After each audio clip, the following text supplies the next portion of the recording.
अजी, क्या हमारी गरीबी कभी खत्म नहीं होगी? क्या हमें पूरे जीवन ऐसे ही आधे पेट खाकर व्यतीत करना होगा? अरे भाग्यवान, मैं लकड़ी काटने बेचने के अलावा और कर भी क्या सकता हूँ। देखते हैं, यदि कभी हमारे जीवन में सुख लिखा हो तो वह सुख हमें जरूर मिलेगा। अच्छा भाग्यवान, अब मैं चलता हूँ, मेरा लकड़ियाँ लेने जाने का समय हो गया है। अरे मेरे प्यारे गधे, चलो अब हमारा लकड़ियाँ लाने का समय हो चुका है। इतना कहकर लकड़हारा अपने गधे को लेकर जंगल की तरफ निकल पड़ता है।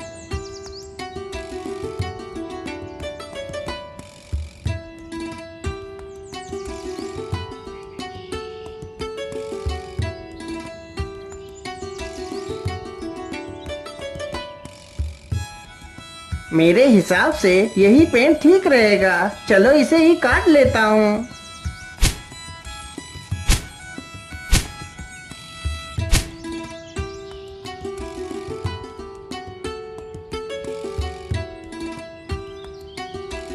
लकड़हारा जल्दी से लकड़ियां काटकर अपने गधे पर लाद लेता है और घर की तरफ निकल पड़ता है।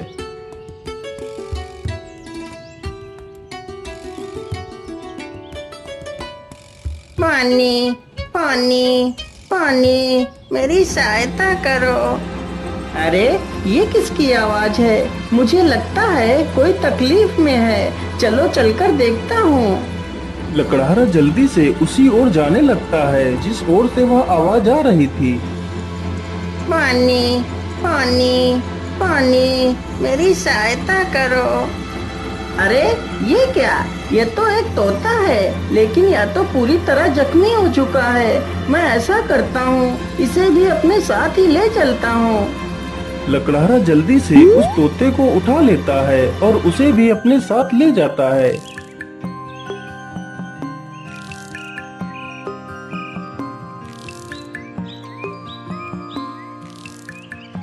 अरे भाग्यवान, तुम जल्दी से हल्दी और चूने का लेप लेकर आओ। मुझे इस तोते के जख्मों पर उस लेप को लगाना है।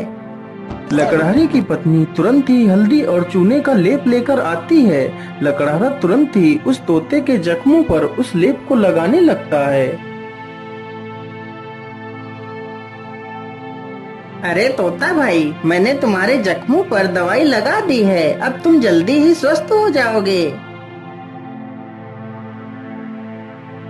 इस प्रकार तोता 1-2 दिनों में ही पूरी तरह स्वस्थ हो जाता है।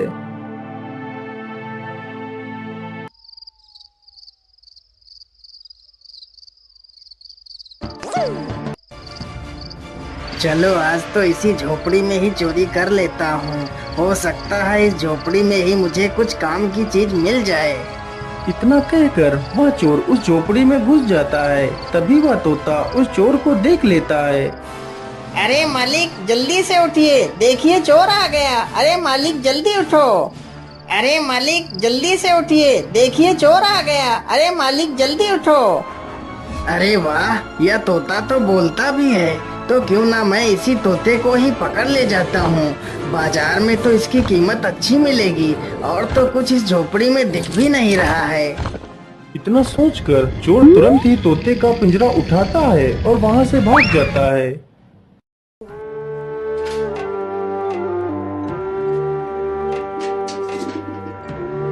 चोर को चलते चलते रात से सुबह हो जाती है।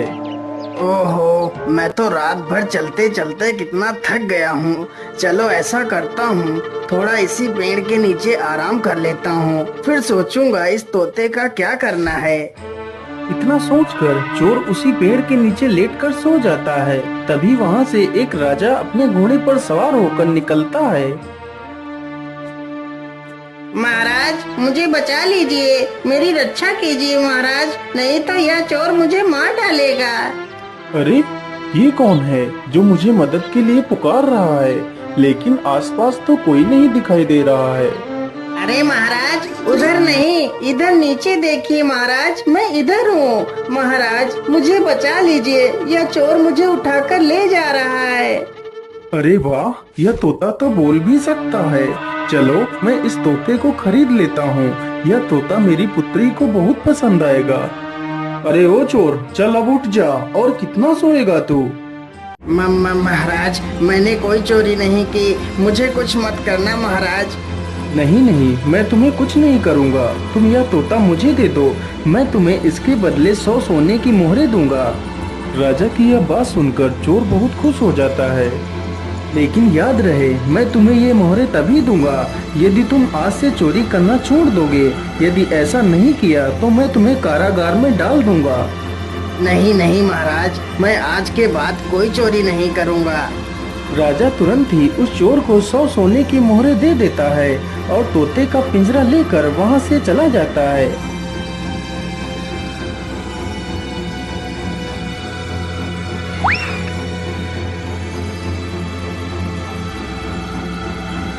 अरे राजकुमारी, तुम कहाँ हो? देखो मैं तुम्हारे लिए क्या लेकर आया हूँ।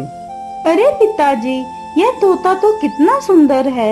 हाँ पुत्री, यह कोई ऐसा वैसा तोता नहीं है। यह तोता इंसानी भाषा को बोल और समझ सकता है। फिर तो यह एक अद्भुत तोता है। पिताजी, आज से मैं इस तोते को अपने साथ ही रखूंगी।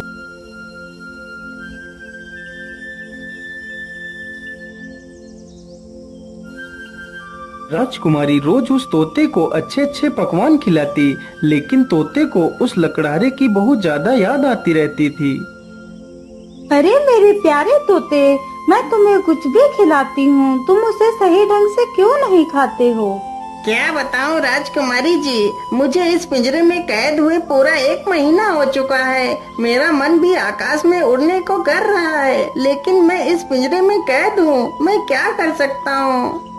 अच्छा, ऐसी बात है तो फिर चलो मेरे साथ। आज मैं तुम्हें बाहर की सैर करा के लाती हूँ। राजकुमारी तोते को जंगल में ले जाती है और उसे पिंजरे से बाहर निकाल देती है। फिर तोता आसमान में उड़ने लगता है।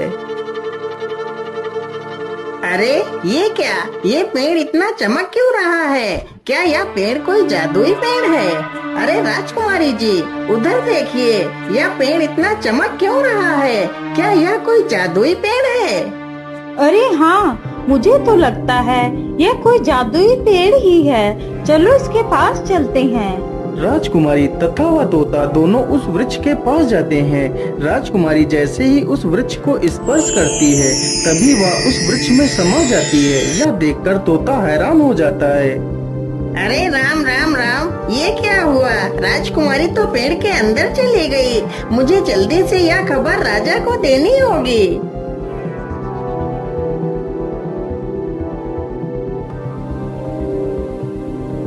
अरे ये मैं कहाँ आ गई? ये कौन सी जगह है?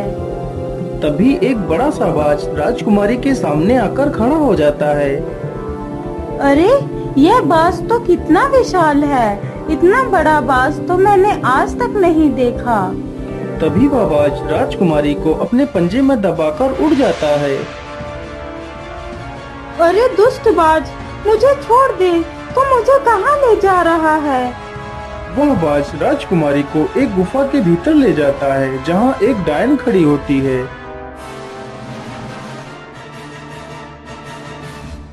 अरे कौन है आप और मुझे इस प्रकार यहाँ क्यों लाया गया है? मुझे छोड़ दो, मुझे वापस जाने दो। चली जाना, चली जाना, इतनी जल्दी किस बात की है? तुम इस समय पाताल लोक में हो। यहाँ से निकलना इतना आसान नहीं है। तुम यहाँ से तभी बाहर जा सकती हो जब मैं चाहूँगी। यदि तुम यहाँ से बाहर जाना चाहती हो तो तुम्हें मेरा एक काम करना होगा। बोलिए, आप क्या काम करवाना चाहती हैं?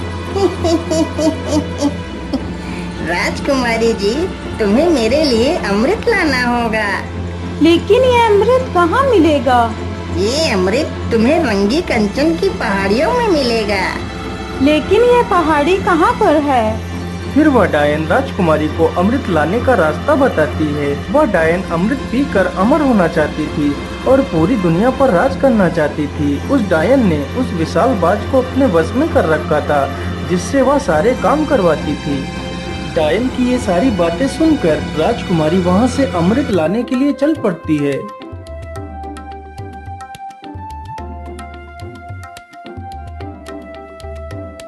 राजकुमारी अमृत ढूंढते ढूंढते उन्हीं पहाड़ियों पर पहुंच जाती है जहां पर अमृत था। मुझे लगता है इसी गुफा में ही अमृत होगा। चलो इसके अंदर चलती हूँ। राजकुमारी जैसे ही गुफा के अंदर प्रवेश करने की कोशिश करती है, तभी एक जहरीला सर्प राजकुमारी को डस लेता है और राजकुमारी की वहीं पर मृत्यु हो जाती है।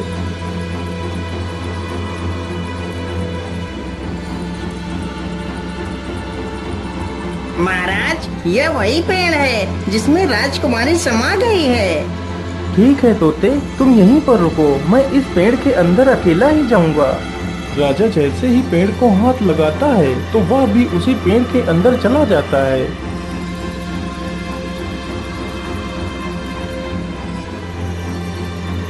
तभी वही बाज फिर से आता है और राजा को भी उठाकर उसी डायन के पास ले जाता है।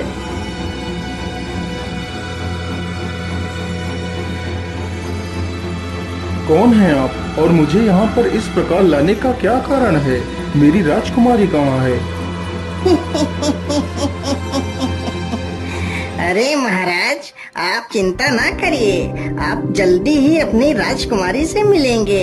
उससे पहले आपको मेरा एक काम करना होगा। ठीक है डायन, मुझे जल्दी से बताइए, मैं तुम्हारे लिए क्या काम कर सकता हूँ। फिर वह डायन राजा से भी उसी अमृत को लाने की बात कहती है। ठीक है डायन, मैं तुम्हें वह अमृत लाकर दे दूंगा, लेकिन मेरी पुत्री को कुछ नहीं होना चाहिए। इतना कहकर राजा अमृत लाने के लिए चल पड़ता है।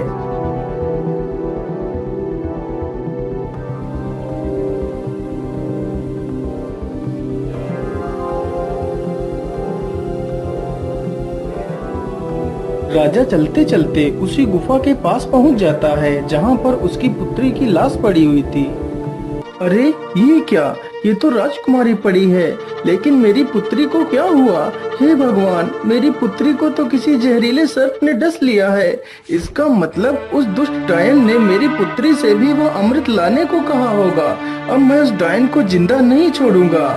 मुझे लगता है इस गुफा में कोई जहरीला सर्प भी है, मुझे ध्यान से आगे बढ़ना होगा। इतना कहकर राजा राजकुमारी को वहीं पर छोड़कर आगे बढ़ता है। तुम्हारी हिम्मत कैसे हुई इस गुफा में आने की? मैं तुम्हें जिंदा नहीं छोड़ूंगा। सर्प जैसे ही राजा को डसने के लिए आगे बढ़ता है, राजा तुरंत अपनी तलवार से सर्प के 2 टुकड़े कर देता है। दुष्ट, तूने ही मेरी पुत्री को मारा है, मैं भला तुझे जिंदा कैसे छोड़ सकता था? इतना कहकर राजा गुफा में आगे बढ़ता है। राजा जैसे ही आगे बढ़ता है, तभी एक तीर बहुत ही तेज रफ्तार से राजा को छूकर निकल जाता है। तभी राजा अपने कदम पीछे ले लेता है। अरे ये क्या, इस गुफा में तो तीर की वर्षा होने लगी। अब क्या करूं, अमृत तक कैसे पहुंचूं? फिर राजा तीर चलने की प्रक्रिया को ध्यान से देखता है। अरे ये क्या, जब एक तीर इस दिशा से उस तरफ जाता है, तभी दूसरा तीर उस दिशा से इस तरफ आता है। इसका मतलब यदि मैं एक एक कदम आगे बढ़ाऊं तो मैं अमृत तक पहुंच सकता हूं। इस प्रकार राजा अपने बुद्धि के बल पर उस चुनौती को भी पार कर जाता है।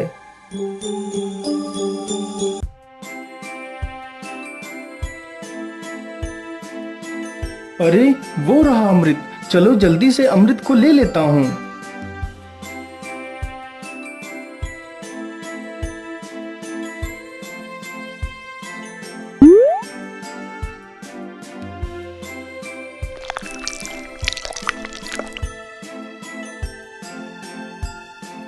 मैं ऐसा करता हूँ, पहले मैं इस अमृत को अपनी पुत्री को पिलाता हूँ। ये सोचकर राजा अपनी पुत्री को अमृत पिलाता है। अमृत पीते ही उसकी पुत्री जीवित हो जाती है। अरे पिताजी, आप यहाँ पर कैसे आ गए? पुत्री, मैं तुम्हें लेने आया हूँ, अब तुम बिल्कुल भी चिंता मत करो, मैं यहाँ पर आ गया हूँ। फिर वह राजा उस अमृत को खुद भी पी लेता है और बाद में बचा हुआ अमृत उस सर्प के मुंह में डाल देता है। अमृत मुंह में पड़ते ही सर्प भी जीवित हो जाता है। फिर वह राजा उस सर्प को अपनी पूरी कहानी सुनाता है। मैंने तुम्हें इसलिए जीवित किया है ताकि तुम फिर से इस अमृत की रक्षा करो। महाराज, मैंने आपको पहचानने में भूल कर दी, मुझे क्षमा कर दीजिए महाराज। अरे नहीं नहीं सर्पदेव, इसमें तुम्हारी कोई गलती नहीं है, या तो तुम्हारा फर्ज था। अच्छा, अब मैं चलता हूँ।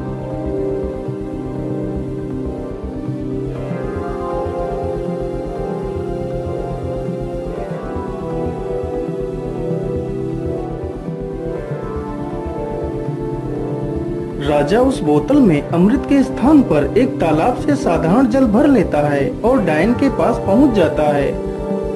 ये लीजिए डायन, मैं तुम्हारे लिए अमृत लेकर आ गया हूँ। अब मुझे बाहर जाने का रास्ता बता दीजिए। अरे वाह राजा, तुम तो कितने बहादुर हो। यह अमृत आज तक कोई नहीं ला सका। जो भी गया वह लौट कर नहीं आया, और तुम तो अमृत लेकर आ गए। चलो चलो, जल्दी से मुझे यह अमृत दे दो। राजा तुरंत ही उस डायन को वह पानी से भरी हुई बोतल दे देता है। डायन तुरंत ही उस पानी को अमृत समझकर पी जाती है। हे डायन, मैंने आपके कहे अनुसार आपको अमृत लाकर दे दिया। अब मुझे बाहर जाने का मार्ग बता दीजिए। इतनी भी जल्दी क्या है? अब मैं अमर हो चुकी हूँ। अब तुम दोनों यहाँ से कहीं नहीं जाओगे। आज से तुम दोनों भी मेरे गुलाम हो। अरे डायन, ये तो सरासर धोखा है। मुझे यहाँ से जाने का मार्ग बताओ, नहीं तो मैं तुझे मार डालूंगा। अरे मूर्ख राजा, अब मैं अमर हो चुकी हूँ। अब तू मेरा कुछ भी नहीं बिगाड़ सकता।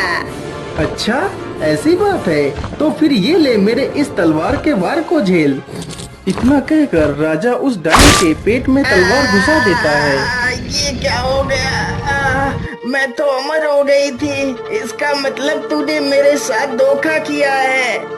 पानी पीकर खुद को अमर समझने वाली उस डायन की मृत्यु हो जाती है।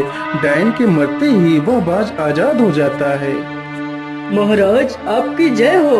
आप तो बहुत वीर और बुद्धिमान हैं। आपका बहुत बहुत धन्यवाद महाराज, जो आपने मुझे इस डायन की गुलामी से आजाद करा दिया। हे बाज, क्या तुम यहाँ से बाहर निकलने का रास्ता जानते हो? जी महाराज, आप दोनों हमारी पीठ पर बैठ जाइए, मैं अभी आपको बाहर ले चलता हूँ। दोनों ही बाज की पीठ पर बैठ लेते हैं और बाज उन दोनों को लेकर एक दरवाजे के पास जाता है। महाराज, इसी दरवाजे के बाहर आपकी दुनिया है, यहीं से आप बाहर जा सकते हो महाराज। राजा तथा राजकुमारी दोनों बाज का धन्यवाद करते हैं और उस दरवाजे से बाहर चले जाते हैं।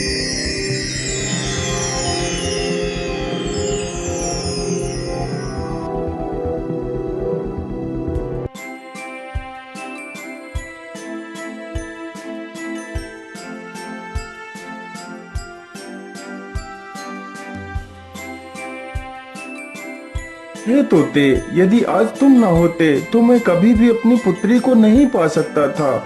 इसलिए मैं तुमसे बहुत प्रसन्न हूँ। आज तुम मुझसे कुछ भी मांग सकते हो। महाराज, यदि आप मुझे कुछ देना ही चाहते हैं तो मुझे 1000 सोने की मोहरें देकर आजाद कर दीजिए। राजा ने ऐसा ही किया। तोते को 1000 स्वर्ण मुद्राएं देकर उसे विदा कर दिया। तोता वहाँ से उड़कर सीधा उसी लकड़हारे के पास पहुँच जाता है। मालिक, देखिए मैं आ गया और आपके लिए कुछ उपहार भी लेकर आया हूँ। लकड़हारा जैसे ही उस पोटली को खोलकर देखता है तो उसमें ढेर सारे सोने के सिक्के देखकर वह बहुत खुश हो जाता है और फिर वे तीनों मिलकर खुशी खुशी अपना जीवन व्यतीत करने लगते हैं।